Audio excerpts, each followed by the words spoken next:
Sa tinig, sa tapang, sa tikas. Walang katapat si Sonny Parsons. Oh, baka sakaling makapunga mga bulate mo. Dagdagan natin ng kesong puti.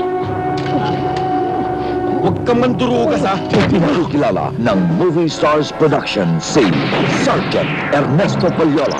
Tinik sa batas. Wala naman sa master file ang mga pangalan nyo. At tungkol doon sa loteng sinasabi ninyo, na inyo, bakit wala nakatayong bahay? Ang mawala ng lupa sa kapirasong paso ay katumbas na rin isang patak ng dugong natapon. Magbabakod kami dito. At pag may nakialam, susunugin namin lahat ng bahay nyo. Tinik sa landas ng mga pangahas. Hoy!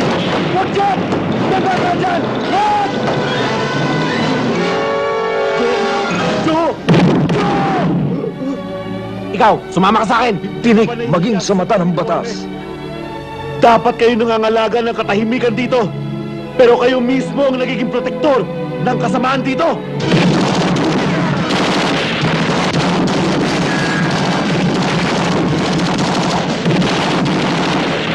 Sergeant Ernesto Pallola, tinik sa batas.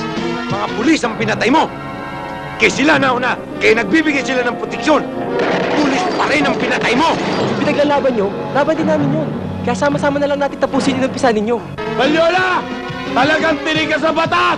Mga gunggong, kayong pumasok dito! Gagawin kong giniling sa bala mga utak nyo! Ang huling bala ay para kay Pallola.